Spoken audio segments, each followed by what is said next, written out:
Nossa conversa agora é com o professor Dr. Paulo Teixeira, que é pesquisador do Instituto Nacional de Ciência e Tecnologia em Áreas Úmidas e também do Departamento de Química, da pós-graduação da Química aqui do FMT. E hoje nós vamos falar sobre, no Dia Mundial da Água, que é hoje, foi divulgado um documento com o seguinte título: Definição e Classificação das Áreas Úmidas Brasileiras, Base Científica para uma Nova Política de Proteção e Manejo Sustentável.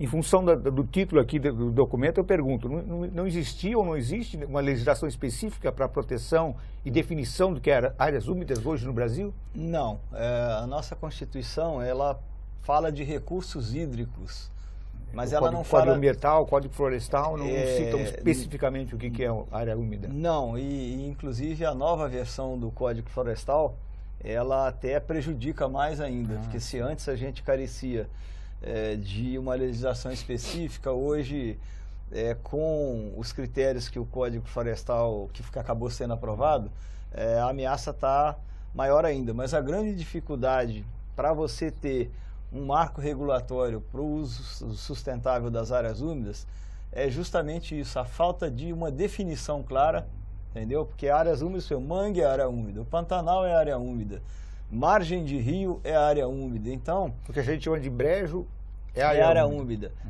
Então você tem as áreas úmidas, vamos lá, costeiras, as áreas úmidas, falando em termos macro, interiores, né? E as áreas úmidas antropogênicas também. O Lago de Manso é uma área úmida antropogênica, né? Então essa falta de definição, porque isso você pega em vários países, cada um tem uma definição diferente, porque vai de acordo com as características daquele país, daquelas áreas úmidas, né? E no Brasil nós não tínhamos ainda, ainda não temos, na verdade, nós estamos trabalhando para isso, né? Apesar de uma estimativa de que 20% do nosso território é composto por áreas úmidas, nós não temos ainda uma definição e um sistema de classificação que facilite a tomada de decisão na criação desses marcos regulatórios. Então, a inexistência do marco regulatório não é tanto por descuido do legislador, é mais por uma falta de definição, e é essa contribuição que nós estamos tentando agora dar. Esse documento é endereçado a quem? É só para o governo ou um alerta também para a sociedade?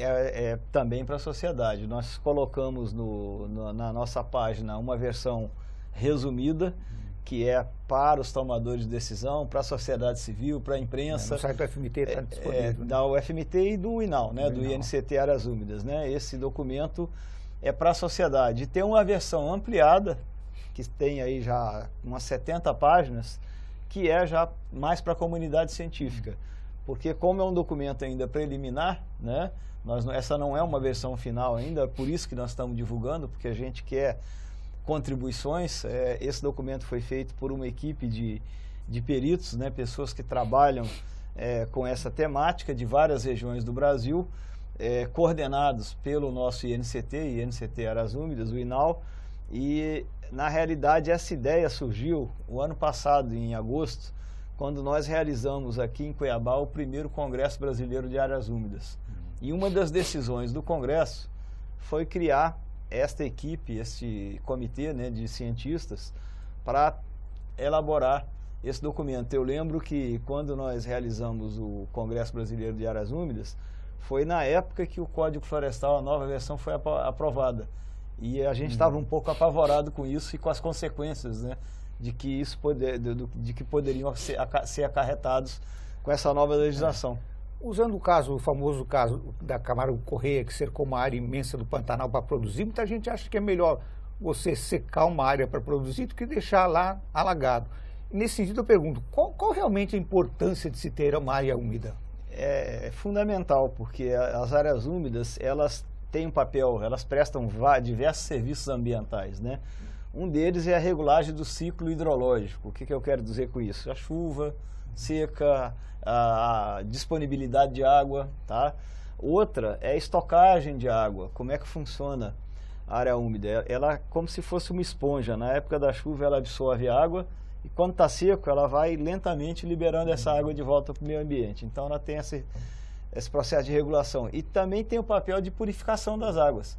Aí, como você falou de drenagem, eu vou dar um exemplo que aconteceu na Flórida. Os Estados Unidos está gastando bilhões de dólares hoje para tentar recuperar os Everglades, porque foi exatamente na década de 40, alguém teve essa brilhante ideia. Ah, isso aqui é área úmida, só serve para criar mosquito, e drenaram. E os problemas hoje ambientais que isso acarretou são imensuráveis. Você vê que chegou uma época que lá em Miami o pessoal abria a torneira e entrava água salgada por conta disso. Infelizmente, nossa entrevista já está caminhando para o finalzinho. Você é um dos participantes desse documento. Quem participou da elaboração, que entidades e que pessoas participaram? Não, veja bem, eu estou falando aqui porque eu sou vice-coordenador do INCT Áreas Úmidas, né?